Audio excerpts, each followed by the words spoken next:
everyone, and welcome to another Tuesday T-Tapp tip. Before we get to this week's move, which looks like this,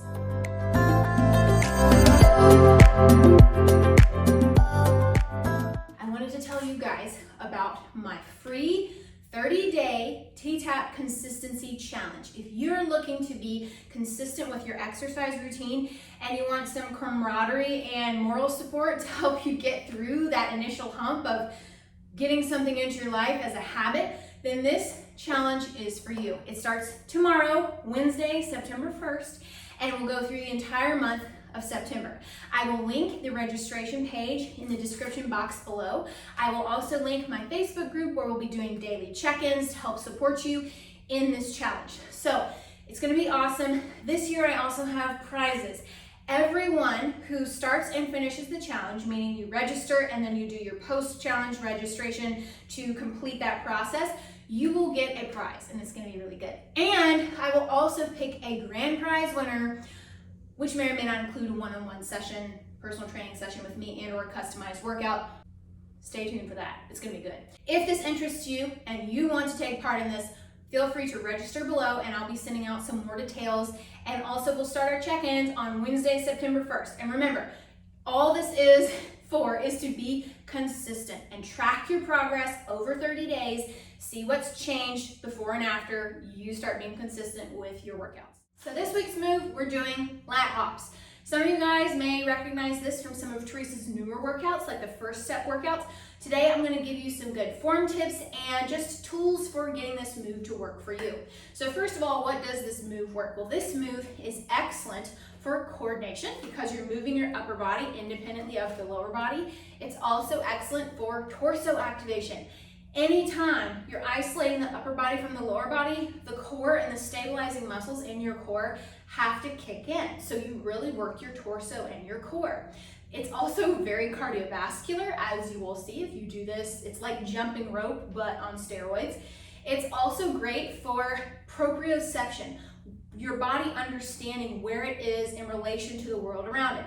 If you tend to be clumsy, like I used to be, or if you've ever walked down the stairs and you step on the step that wasn't there and you trip, that is a sign that you need to work on your body's ability to perceive where it is in space. And this is excellent for that because it's an immediate biofeedback to show you your positioning versus where you think it is, where your body actually is in space, which we'll go into more on that in a second.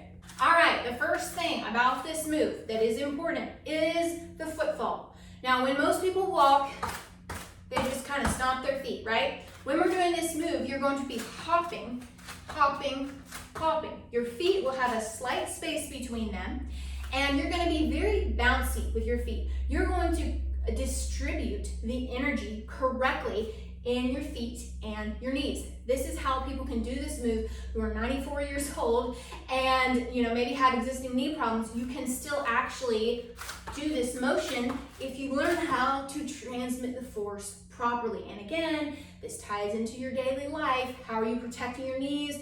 What's your positioning when you're jumping? This is going to help you with that as well. So it is a toe heel motion. Toe heel, toe heel, toe heel, toe heel. It's not a heel where you're transmitting the force into your knees. It is a toe heel. Just practice that. Toe heel, toe heel, toe heel. Now, knees are not doing this.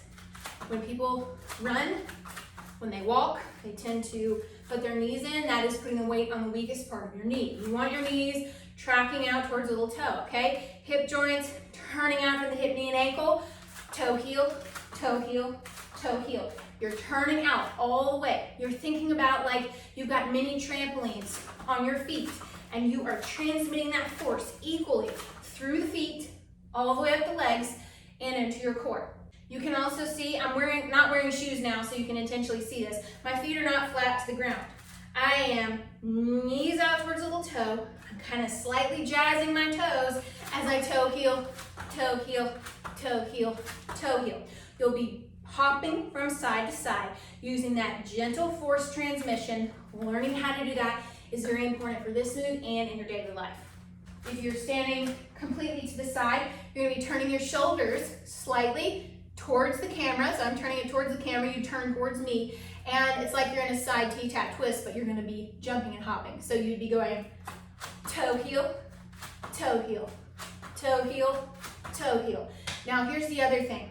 Most of the time, when people do this move, if your proprioception is poor, meaning your ability of your brain to tell where you are in space, you may start doing this, hopping from side to side, and when you're hopping, when you end up hopping, you may be like this, or you may be like this, or like this. You're trying to keep your feet parallel whenever you're hopping. See how I'm trying to keep them parallel wherever I'm hopping.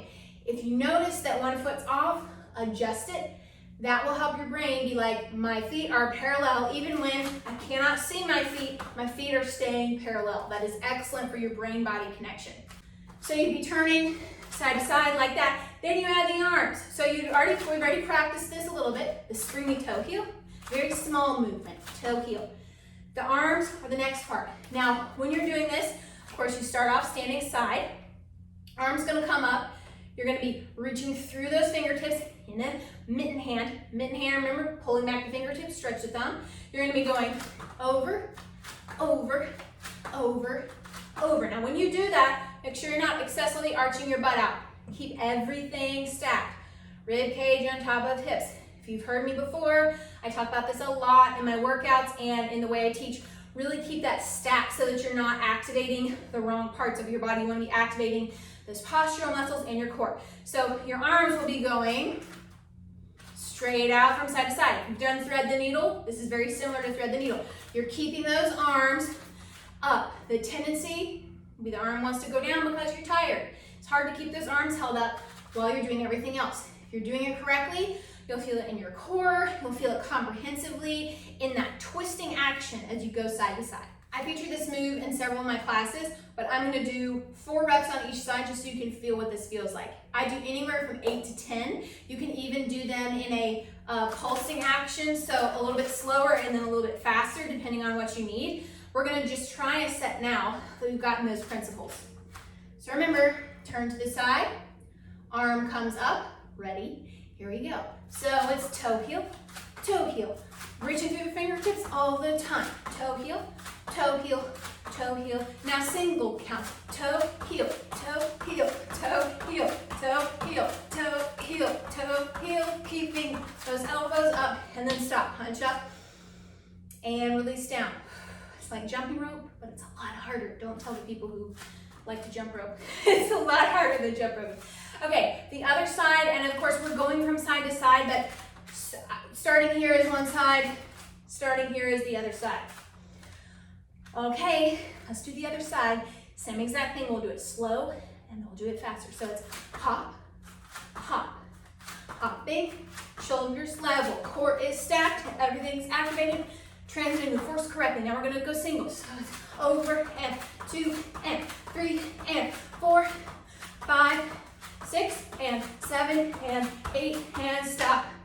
Hunch up, brings the heart rate down and release it down. So plug that in, try that during your day. If you do hoedowns, try replacing hoedowns with this and see what happens because it's a potent move.